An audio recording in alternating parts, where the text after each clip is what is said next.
What's going on, Jeromes? Happy Friday. We made it. Happy Friday. Happy end of the week to everyone out there. Hopefully you're out there just winning the day. It's always a good time. So, thank you for coming along on Livestream. Also, just a warm, heartfelt thank you for support, watching the channel, donations, becoming a monthly or platinum Jerome, all that stuff. Really do appreciate it. And yeah, I mean, this is a lot of fun where we get to come in, we get to talk some ball with all y'all, and we're building up this really nice little community here of fans that don't take the game too seriously. Although I do want to point out, all right, so someone who takes this way too seriously. So we posted this in the community yesterday because I just thought that this was just really funny. So this is on our video about Jeromes, and I want to read the whole thing, right? Because I don't know who this guy is, but obviously he has very strong opinions of it. So he actually wrote a shorter sort of scathing review. Like he thinks this is Yelp, okay? And then he deleted it, and then he wrote something even longer, which is amazing. So here you go. I'm gonna read it in the voice that I assume that he has. I hope to God you don't work in any capacity for the Vikings. You are the most underprepared, scatterbrained person that rambles on and on about everything except the original topic. Well, yeah. That's sort of like our calling card. That's on brand at this point. Do I have any dill in my teeth? I might. I have never seen someone with a podcast so unprepared. Oh, please. I'm willing to bet you do not even pick which video clips would best illustrate the point you're trying to get across, let alone practice what you will emphasize to get that point across, or show us what you're trying to get across. Who's us? I think you're on your own, buddy. You got a turd in your pocket? Please. I'm also willing to bet you forget what point you were trying to get across in the first place after the first video of listening to yourself. Well, yeah. Yeah. You have Vikings game film, so I'm concerned that you might actually work for the Vikings. Game Pass was free for like a month, man. And plus it's like $100 a year. Break it down. What's up? He's concerned that I actually work for the team because I have game film, which is very easy to come across. Right? Because you can either pay for it, or during the Rona, NFL gave away for free, or, I mean, there's other unsavory ways that you can get it, but where were we? Sign confused come game time because you were so scatterbrained. You obsess about certain plays like the safety play that accounts for almost 1/3 of your entire video. They were played over and over again while saying the same thing over and over again. Like, I have no idea what they're doing here multiple times, just wasting our time. Please pick some video clips beforehand that best illustrate the point you're trying to make, and write down a guideline of what you will point out about that play to reinforce the topic. Hell, I left this video more confused than when I entered, and that's a video. After watching this, there's a good chance of me can shake my head. Man, so this guy complains about wasting time, and then he writes this full-on diatribe. Like, how long is this? How many words is this? I mean, I could bring up a Word file. I don't know. Word count. All right, so this is 287 words. Like, I don't even think I've written 287 words this week because I don't write anything down. But I don't know. Like, it's funny to me. Like, I'm generally like I do not care about people's opinions on the intrawebs, especially when they're off base. But just imagine getting so mad at free content that costs you nothing that you don't have to watch. Like, there are billions of hours of entertainment on the old intrawebs, so you do not have to watch this. But I don't know. I don't know. All right. I don't know. It's just fine to me. So we got some Q&As. We got the schedule as well. You know, our breakdown. Sorry, we're too scatterbrained on this. But 14-2. It's certainly going to lose the Jaguars week 13 because they got Mike Glennon in the building. Man, so that Chris Jabroni, like, he will certainly hate the live stream because loyal live stream viewers, you know that this is completely unscripted and we go down some really weird rabbit holes. Like, I just can't wait to get into IMDb today. All right, so first up, HusGamer15. Don't listen to the haters, Andrew. Real Jeromes, appreciate you and your film studies. Keep up the great work. That's the thing too. Like, not a former coach, not a former scout, watching film, what we see, go on fun tangents. This ain't Pete Bursich up in this B. Bursich, my neighbor, by the way. Preacher Paul, hauling it for all y'all. With a truncated season possible, what's your opinion on what the season will look like on a scale of 1 being junk, 10 being scalicious? Have a great weekend. Catch Jeromes on the back haul, rowing to Jacksonville on the flip side, on the flippity flip. I think the Vikings do have a big advantage in the fact that they have their coaching staff relatively intact. So, I mean, Kubiak, for all intents and purposes, was basically the OC last year. Respect to Stefanski, but it's not like they're bringing in a brand new system, new verbiage, anything like that. So I think that's a big advantage there. Also, I mean, Zimmer in place, yes, you do have a lot of turnover personnel-wise on the defense, but at all three levels, there are a bunch of stalwarts. So you got Daniil, you got Afadi on the D-line, you got Barr, Kendricks, Wilson, linebacker, and you have Harrison and Anthony Harris on the back end. So I think that will certainly help. And I feel bad for, well, I don't feel bad, but teams that either have like a new quarterback, new coaching staff, new offense, or new defense in, they're going to struggle right away. And for that, we thank you. Karsten Cisneros. If you were to have an old Vikings quarterback come back in his prime today, who would you start with? Personally, I like Fran Tarkin and even have his jersey. I mean, I never personally watched Tark play, but the legend's certainly there. Hall of Famer, respect. Tarkenton for sure. I mean, Favre in his prime, I guess that would be an easy one. Now, is it their prime or only when they're in with the Vikings prime? Because, I mean, if we're talking about just general prime, Favre, Warren Moon, Randall Cunningham would all be pretty damn good. I may go Warren Moon. Brett Favre. Torrey Hansen. Of all the UDFAs we signed, which one besides Courtney Davis would you be most pissed if another team snatched them up? I would say Jake Lucina, the center prospect from Augustana, would be up there. Miles Dorn, the safety from UNC. Neville Clark, the cornerback from Central Florida. If another team came and scooped them up, which technically can at this point because it's a 90-man roster, but say the Vikings put him on the practice squad and then another team scoops him up and rosters them, just like the Titans did with Kari Blasingame last year, where I love Blasingame. And it was a bad beat that he ended up in Minnesota behind one of the best fullbacks in the league in C.J. Ham, so he wasn't going to get the time of day. But Blasingame is going to be legit. I think he's going to be a really, really good player. Abza Abdi. If you were to mimic anyone's voice, who would it be? Can be more than one. If you were able to mimic it. I guess Morgan Freeman. Like most recognizable voice. Morgan Freeman would be up there. Samuel L. Jackson. Everyone's Sam Jackson impression just sounds like Dave Chappelle's impression of, I'm Samuel L. Jackson. It's my beer. Yes, they deserve to die, and I hope they burn in hell.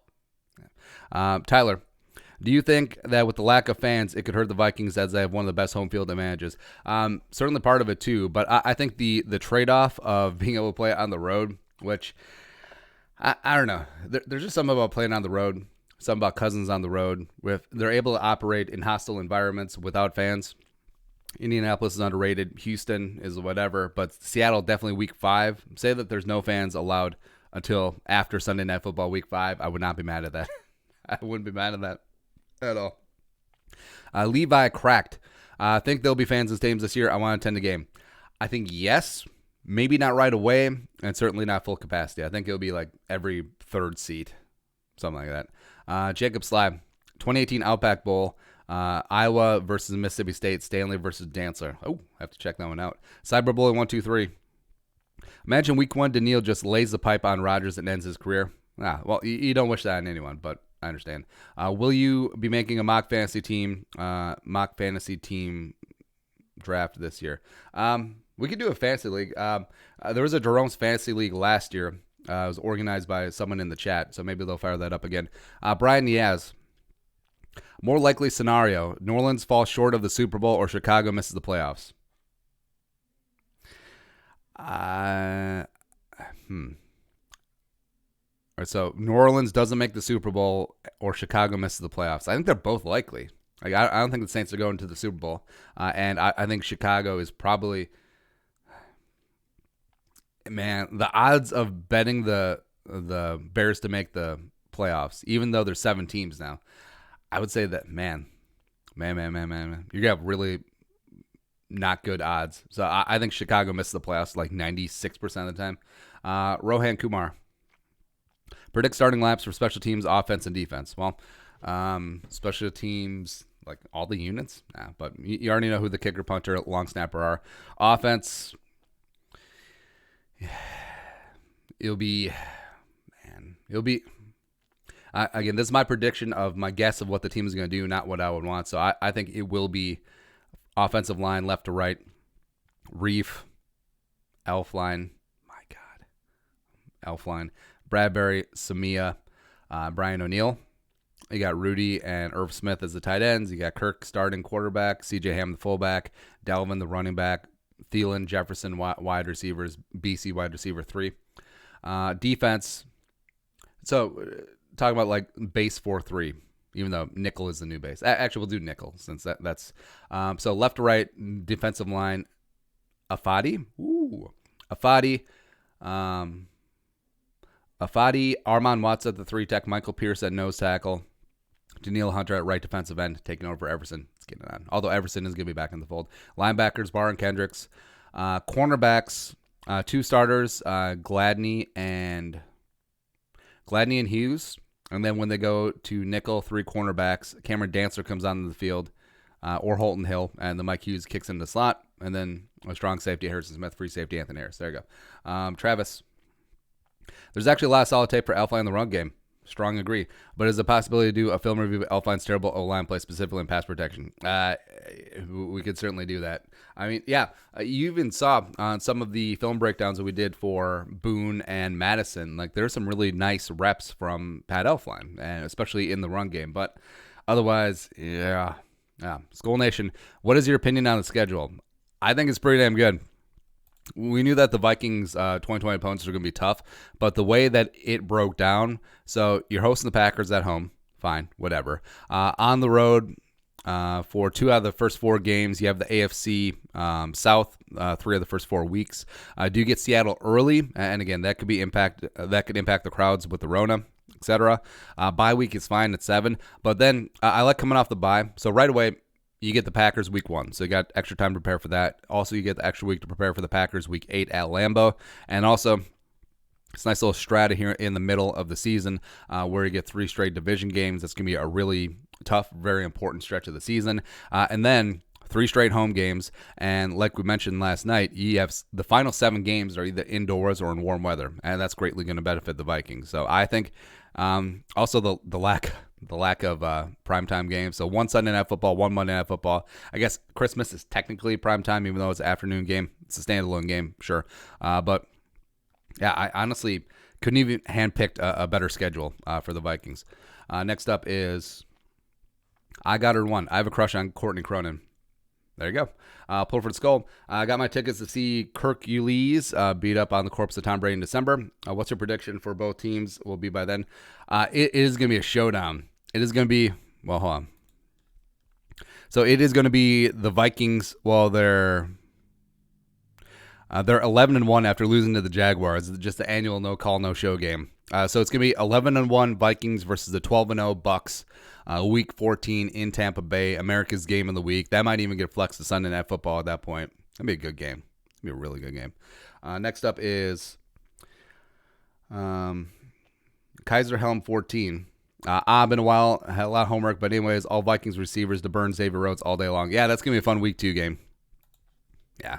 And also, so scheduling, well, not so much quirk, but a feature they put in. So all week 2 opponents, they all have the same bye week. So the Colts bye week is week 7. So if they have to cancel this game, they can easily move to week 7, which is kind of nice. But yeah, getting the Colts early, I like because Phillip Rivers just getting to learn a new offense. Also, Michael Pittman Jr., the 2nd round pick, just working into that offense as well. Plus, Xavier Rhodes.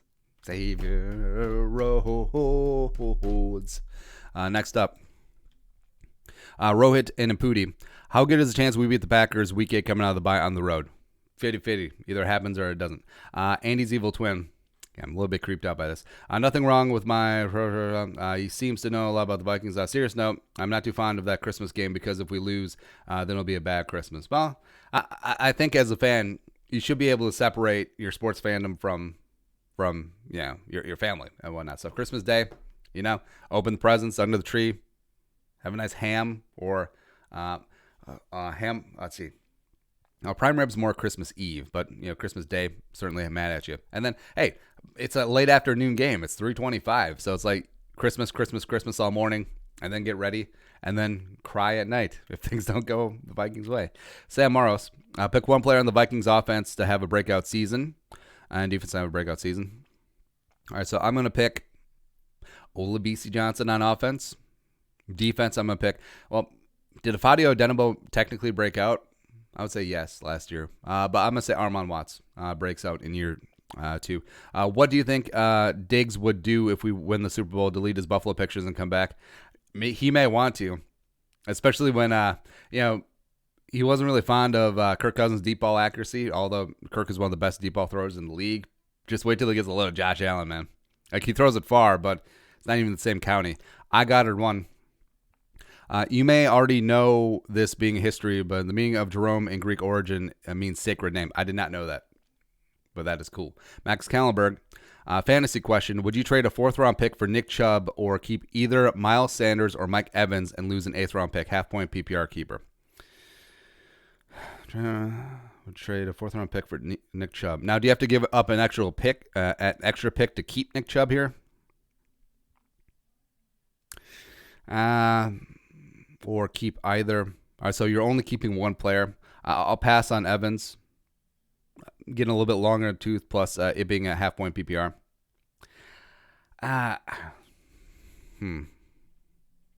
Chubb is going to get the volume, even with Kareem Hunt there, although Hunt is going to get most of the receiving opportunities, so that sort of nullifies the half-point PPR.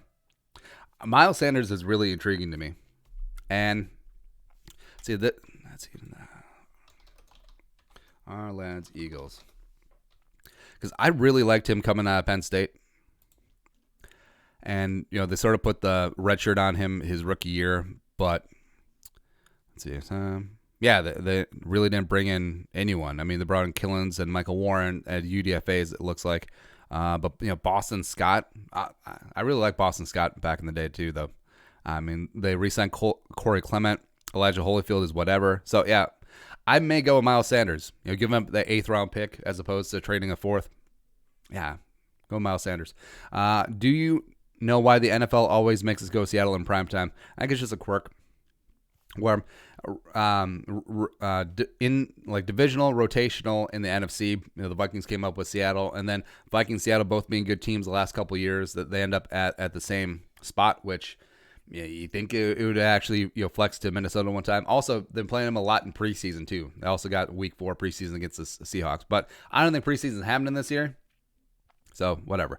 But of course, whenever they match up on the schedule, it's going to be a big time game. So the NFL's like, hey, let's put that in prime time. So shout outs. Give us a couple of shout outs in the live chat. Let us know where you're watching from. It's always a good time. I'll give a couple of shout outs there. Aaron Rodgers, BFF and lover. Oh, football game plan. Emery Hunt. Keep killing it, bro. Shout out to you, man. Give Emery Hunt's channel a follow. Football game plan. Right there. One of the hardest working dudes in the football game. Let's see here. Put the link in. Dun, dun, dun, dun. There we go.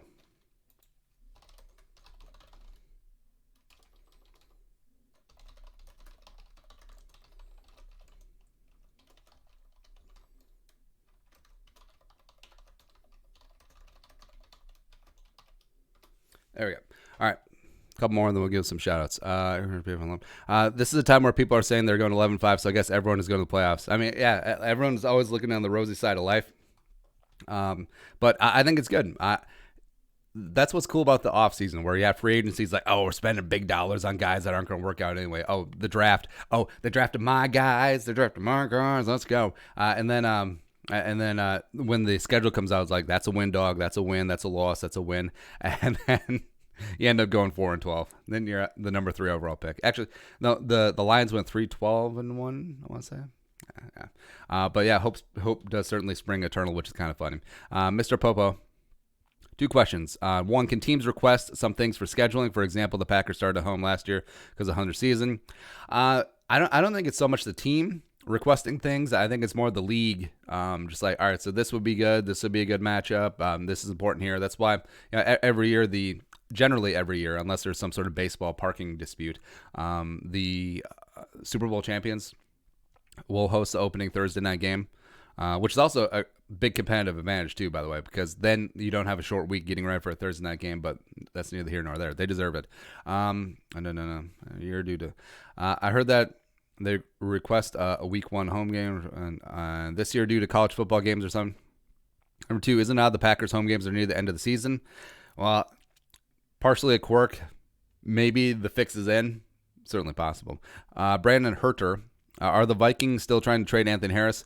Is his trade stock going up or down? Well, I think like that window was open before the draft, but then the draft got here, and teams that wanted safeties, they got safeties. I mean, the Browns picked up Delpit, the Giants picked up McKinney, the Bucks picked up Winfield Jr. So I think that market sort of dried up, and now they revisit the table, the negotiating table. So hopefully it works out. Hope they sign Anthony Harris up to a nice little extension there. Next up is Dabda. Do you think general manager Kirk Cousins would let the Vikings sign Cam Newton? I don't know. We just did a video on that. I think it would be a great idea, mainly because I don't think he would be insanely expensive. I think Cam is realizing now that because of the Rona, because of no medical rechecks, that the game of musical chairs is already done. Music's over. He doesn't have a seat. So teams weren't able to medically check that shoulder, medically check that foot. So I think he does just have to take whatever he can get at this point. And if that's a top-end backup deal, awesome. And why not here? Give Cam Newton the Andy Dalton deal. 1 year, $3 million, incentives up to $7 million if he actually gets playing time. And I would feel 100 times better about the Vikings backup situation with Cam Newton, even at like 80% of Cam Newton over Sean Mannion. I just would. There you go. Let's hear. A couple shout outs here. We got Richard Sobianek, Skull from Houston. What's up? Rashawn Ivory, Skull from North St. Paul. Loyal daily viewer. Love it. Travis watching from Flake. Seems to me that maybe. Eric Hansen, Arlington, Minnesota. I believe that's out west, right? Mike Benham, Skull from Grand Rapids.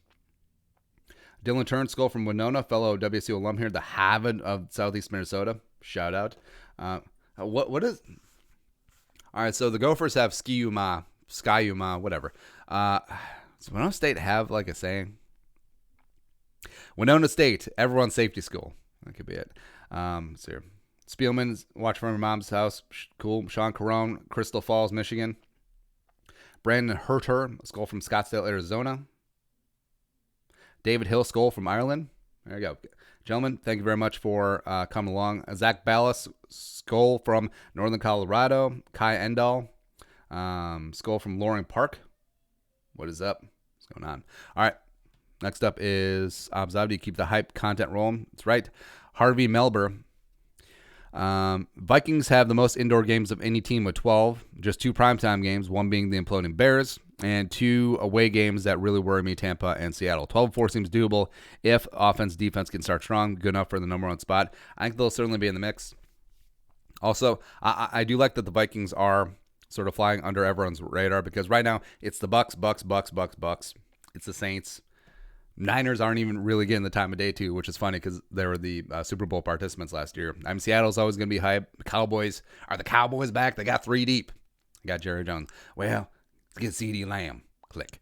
So I actually like that the Vikings are sort of flying under the radar, even though they do have a tough schedule. I think it breaks favorably for them. Plus, like you said, 12 games indoors, 7 of the last 7 straight games, either indoors or warm weather. 1 game in Tampa. I think it really does benefit the Vikings here. Carnivorous Mustachio the Third. Oh, wait. No, that's me. Because it's Mother's Day weekend, you and the Jerome should check out the Gwyneth Paltrow candles. In fact, women love candles. Gwyneth Paltrow candles. They're probably terrible. Or they're probably conflict-free, organic. Oh, they're vagina candles. I get it. Rohit Inapudi. Do you think the early bye week, well, I guess they are organic. Do you think the early bye week for the Packers could greatly benefit the Vikings? Let's take a look. 2020 Packers schedule. Happy birthday. I don't want to go to the Packers website. I don't want to do that. Probably behind a firewall anyway. All right, so the Packers bye is pretty early, week 5, so that's kind of nice. All right, so they got at Vikings week 1, no big deal. Saints. All right, so on the road, Saints, they get 2 division games early. Got the Bucks after the bye. Hey, must be nice. Must be nice. The Vikings. Niners Thursday Night Football. That should be fun. You get the Bears in prime time on Sunday Night Football for some god-awful reason. They got 2 Sunday night games? Yeah. That one may be flexed out because the Packers may be imploded by then. Panthers TBD. And then finish out there. So, yeah, the Packers being able to play 4 of their last 6 games at Lambeau must be nice. Yeah, must be nice. Next up is Tristan. I think our tough schedule is a good thing because it will let us know if we're Super Bowl ready and Kirk can step up to the next level. Of course, I'd like to play Little Sisters of the Poor every single week, but just in terms of it being a pretty tough schedule, but I do like the way that it's laid out. I mean, that is a benefit, but also, first 6 games, you can see the Vikings going 4-2, 5-1, maybe 6-0. There are some tough games. Packers week 1 is not going to be a cakewalk. Titans were the AFC Championship game participants last year. Falcons will always be tough, except you get them at home.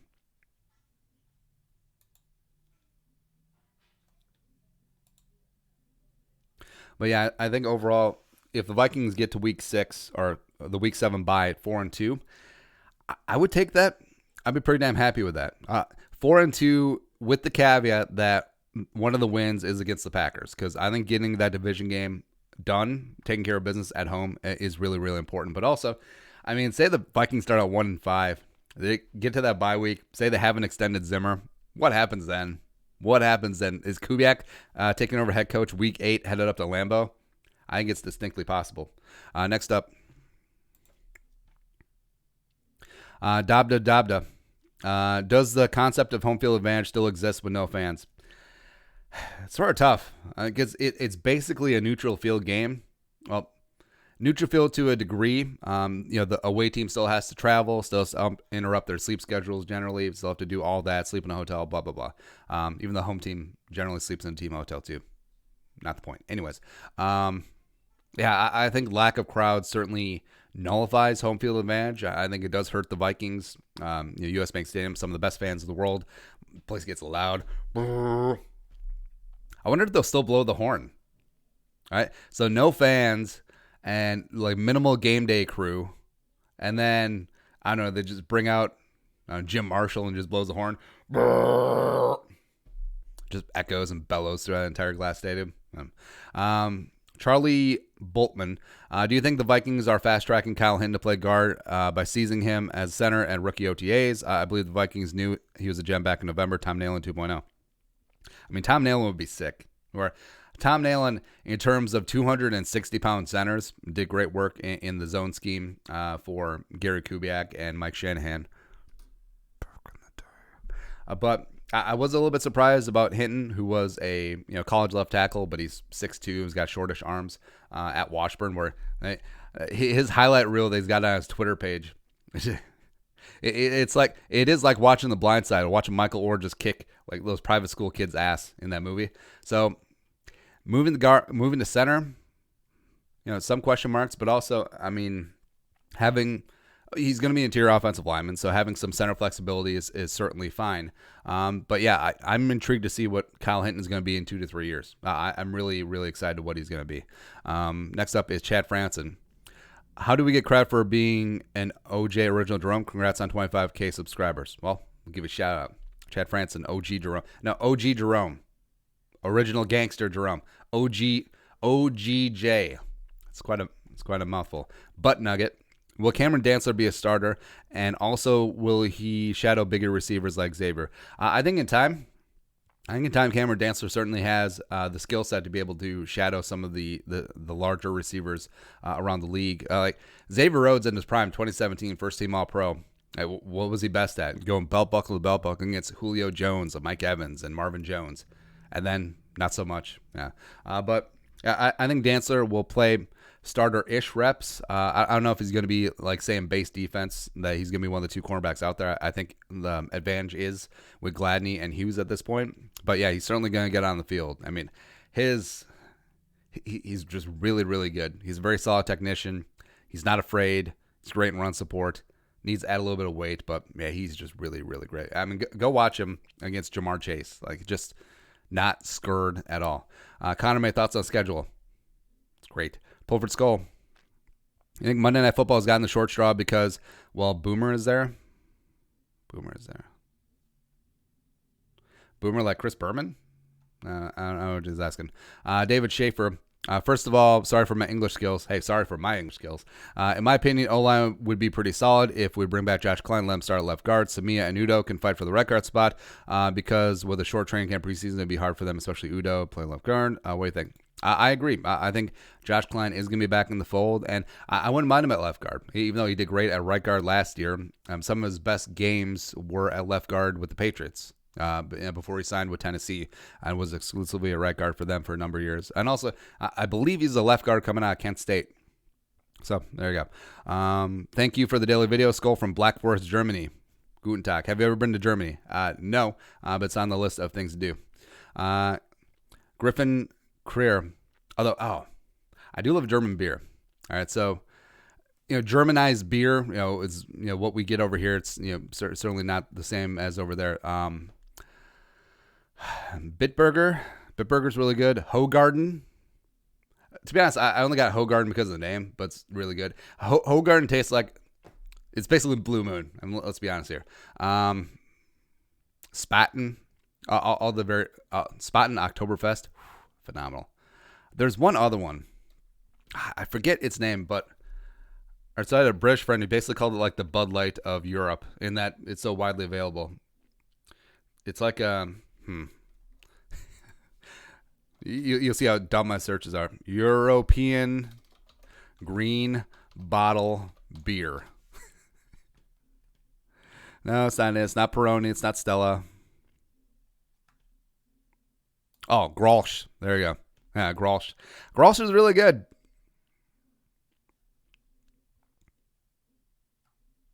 So, there you go. Rabbit hole. I'm sure that Jabroni, who's in the comments section first, was just going nuts. Griffin Creer, how do you think Gary Kubiak will improve the team's offense? Well, been there, done that, got the T-shirt. I mean, he's run very high-powered offenses in this league before. I mean, the outside zone scheme, the running game was really a lot of him last year. Let's get, but Stefanski calling the plays on game day, give credit where it's due. But I think the offense will essentially stay the same. I think there will be some tweaks in the passing game. Hopefully a little bit more boot action. Hopefully a little bit more move in the pocket, which was a hallmark of what Kubiak did in Houston. You look at Matt Schaub. You look at TJ Yates. Also, I'm just pretty pumped up, ready to go. Where Denver, you have to take the Denver offense with a grain of salt because that was much more a collaboration with Peyton Manning and Gary Kubiak, but really more Peyton Manning, right? Mike McCoy. Yeah, Mike McCoy got so much credit for the Peyton Manning offense. Okay, sure. Like I fully understand that you ran the Tebow read option offense. It was great. It was awesome. And then you pivoted it to the Peyton Manning offense. Oh, Adam Gase got a lot of credit too, just like rubbing off the aura of Peyton Manning. Get out of here. Next up is Jason Norman. Would you rather the Vikings win the Super Bowl, but you don't get to watch a single snap the entire season, or you get to watch every snap but the Vikings miss the playoffs? I would take one for the team. Super Bowl homeboy. I'll just watch replays. Wait, so do I get to watch replays, or I can't watch live, or just absolutely no, whatever? Like I have to do videos off of stats, off of the box score, which some people do. Stanley Maros. But yeah, I would take one for the team. Not watch it all. I'll watch the parade. There you go. Stanley Maros. Stanley Maros, see the purple check mark, is a monthly or platinum. Jerome. Find out more, hit that join box down below. Support independent work. Get all up on that. Love you guys for it. Love the show, Andy. Get on board. Got on board only recently, about a month or two before the draft, but I don't miss a video. Skull from Scranton. Birthplace of Joe Biden. And also the greatest show in the history of the world. The Office. Just so good. Thank you very much for coming aboard, man. It's gonna be a fun ride. Brandon Herder. My final prediction is 12-4, win the division, maybe the Jerome Barty. I will take that. I will accept that. Brandon Herder, if you could meet one person, anyone, past or present, who would you meet?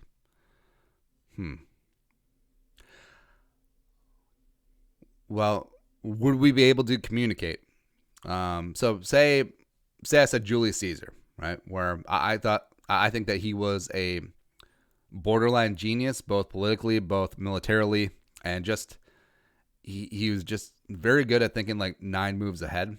Plus the ambition I love, and like, could we converse, or would I need like a Latin translator there? I mean, yeah, I would probably pick Caesar. Zach J. What happened to Stacey Coley?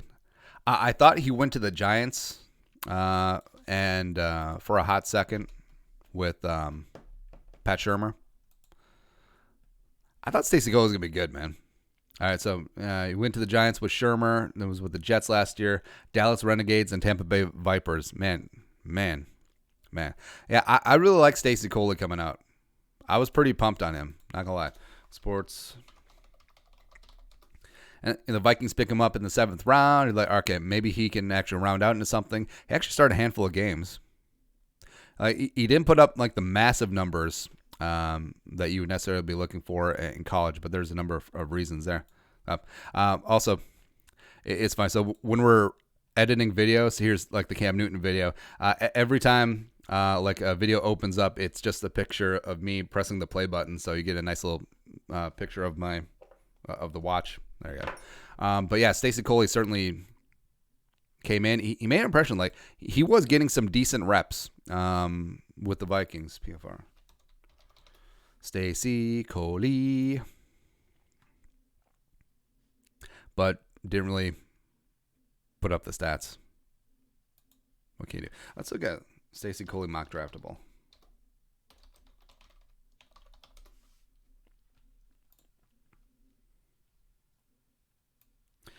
All right.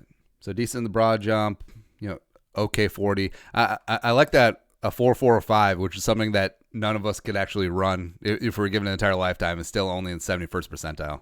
That's funny. Hand size, comps. Greg Ward Jr. Oh, I was a big fan of Greg Ward Jr. CD Lamb. Yeah, I don't know about CD Lamb. I just really don't. Where you can't, you have to respect what the performance he did put up in college, but can he get separation in the NFL? He's a great contested catch wide receiver. Is he going to be like Dez? Will him wearing that 88 just mean the guy who wasn't good at getting separation in the first place? I mean, it just really caught up to him. All right. And also, how much of CeeDee Lamb was Lincoln Riley, as well as Heisman Trophy winner, number 1 overall pick Baker Mayfield, Heisman Trophy winner, number 1 overall pick Kyler Murray, as well as Heisman Trophy runner-up Jalen Hurts? How much of it was that? That's what I worry about. I think that's one of the reasons why he fell too. Rohit and Pudi. What do you think about the Titans, Colts, and Texans weeks 2 and 4? What's the chance we beat all 3 of them? I like it, and 3-0. T-Rag. I think realistically we go 12 and 4, taking losses with the Seahawks, Bears, Bucks, and Saints. Thoughts? I mean, I don't really care the order of the losses, or actually who the losses are, but if you go 12 and 4, I will sign that up. I will sign up for that. Logan DeGraff, Andy, you're the man. Appreciate it. By the way, I watch every video. Thank you, man. Head coach.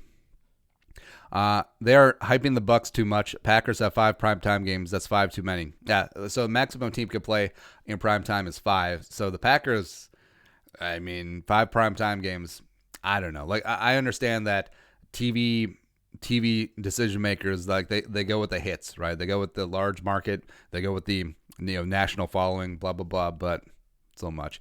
Kaiser Helm 14. Which do you think is the hardest game before the bye?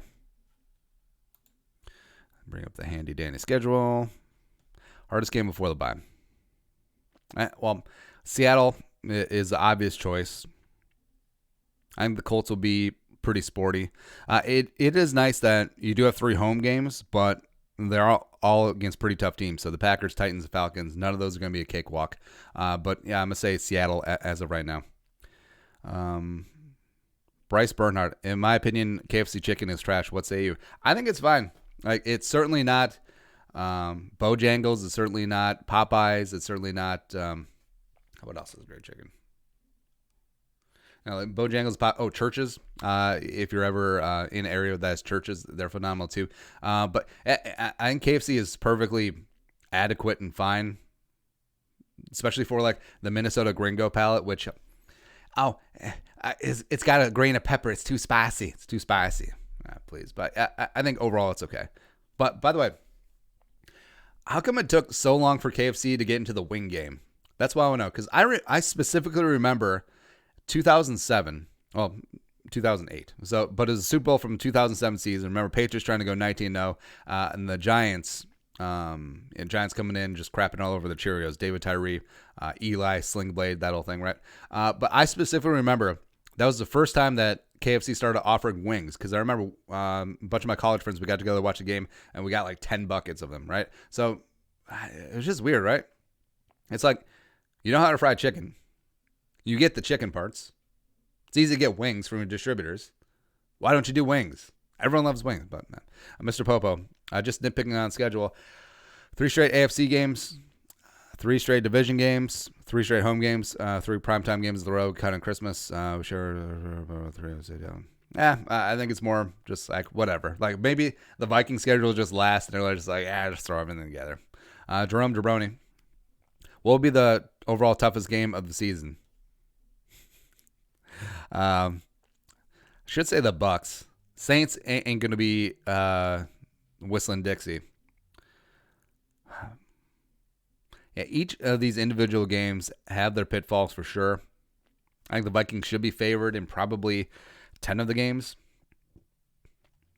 But watch, just Bears Monday Night Football against Trubisky. Just the revenge of Trubisky. Like Nick Foles goes down with the injury, and Trubisky just throws for like 4 touchdowns like he did that one random game.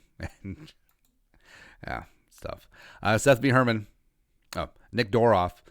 If members of the defense were items on McDonald's menu, what items would they be? All right, well, let's pull up a McDonald's menu. McDonald's menu.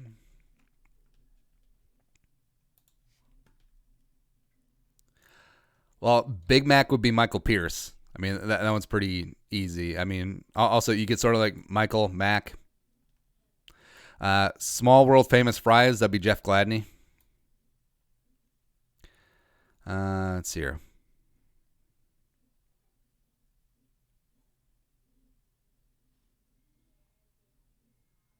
I guess what Harrison Smith be the quarter pounder with cheese, where classic, know what you're getting. It's awesome. Get him be the sausage burrito.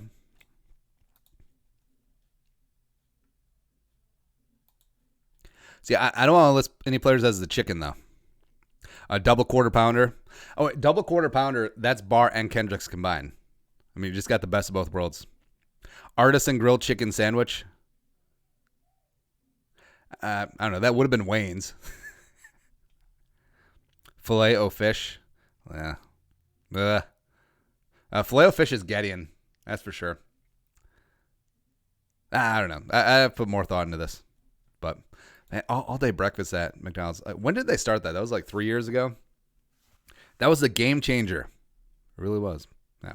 All right. Next up is Seth B. Herman. If Kirk stinks this year, is Zim gone and is Kirk traded? Also, Bradford had healthy legs. Do you think he'd ever won an MVP by now? Yes, on Bradford. I mean, Sam Bradford was a bad man. Like, he was absolutely legit. If he had stayed healthy, I mean, Vikings could have done some really good things here. Well, if he had been healthy the entire time, I think that he wouldn't have left the Rams at all. If Kirk stinks this year, is Zim gone? All right, so say the Vikings brick the playoffs, go like 6-10. I do think Zimmer is gone. I don't know what happens with Kirk, because if Kirk is one of the main reasons why they went 6-10, I don't think there'll be much of a trade market. You could cut him, except he's got $42 million dead cap hit next year. Would be tough. Portrait Skull. Who's the surprise loss this year? Jacksonville. Or a game that gives you a heart attack. Jacksonville. Bills 2 years ago. Not sure. Say Mustache Mania. He says Jacksonville too. Yes. And it's going to be Jacksonville, not Minshew. It's going to be Jacksonville, Mike Glennon. And it's just glorious. Perfection. Abs Abdi, what makes Kirk GM over Cook if the Vikings are a run-heavy team and Kirk runs as fast as Brady? Well, he's got the big contract and he's a quarterback. What are chances of being the Saints be like if Cook wasn't in the game? Oof. I think the Vikings probably would be touchdown underdogs if Dalvin Cook wasn't in that game. Sir Meeps a lot. We clearly aren't going better than 6-10. Tank for Lawrence. Have some faith.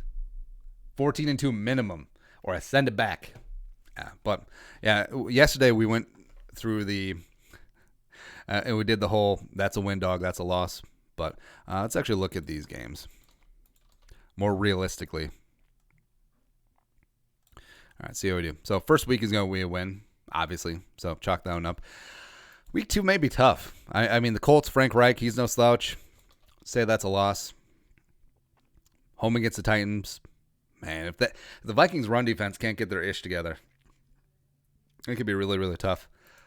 We'll just say a loss. All right, so 1-2, week 4 at Houston. Get a win on the road. It's really nice for the Vikes. Lose against the Falcons, lose against the Seahawks, beat the Falcons. So 3-3, head into the bye week. At Green Bay, let's just say it's a loss. Why not? Actually, no, I can't even do that. My teeth hurt when I said that. So 4-3, Lions at home, win. Lose to the Bears, Monday Night Football, loss. So that's 5-4. Cowboys at home, tough game, 5-5. Panthers at home, take care of business against Matt Rule. Screw you, Teddy. Sorry. I still love you. Jacksonville at home, win. So that's 7-5, right? 7-5 Bucks, 7-6, 8-6, 8-7, 9-7. There you go. I mean, it could certainly play out that way. And also, I think all the losses are games that the Vikings could be dogs in, except for probably the Bears. Yeah, because you can see the Vikings being dogs at Houston, maybe even at Tennessee at home. Yeah, but I think 9-7 probably worst case scenario, and that's not a bad spot to be in. Because, like I said, even though the schedule is tough on paper, you do like how it breaks down. Plus, I mean, things just get weird. I mean, there's a reason why. Well, back when it was 12 teams, like 7, there was 5 new playoff teams for every 12, something like that. Yeah, because that's the great thing about the NFL is that it's not like baseball where there's like, say, 6 teams that can win the World Series. It's not like basketball where there's like 3 teams that can win the title. No, like every single team except for the Jaguars has a chance to win the Super Bowl, and the Lions. Yeah, so that's why hope springs eternal. That's why every single fan base is like 11-5, staying alive. Let's get this done. All right, but that's it. That's the live stream for a Friday. Thank you guys for coming along. Long-time loyal viewers on the live stream. You guys are the best. You guys are rock stars. Thank you very much for the support as we keep rolling through this offseason. There's never going to be a shortage of things to talk about, and that's what's really awesome about being an NFL fan and being a Vikings fan. There's always drama. Sign Cam Newton today. Please, one time. If you want to support the channel, hit that join box, become a monthly or platinum Jerome, or since it's Friday, toss a little something in that Venmo. Stimulus checks. Punt it. There you go. Have a great weekend, y'all. We'll be back at 11 a.m. Central Time on the live stream on Monday. But the next time, Skull, production value.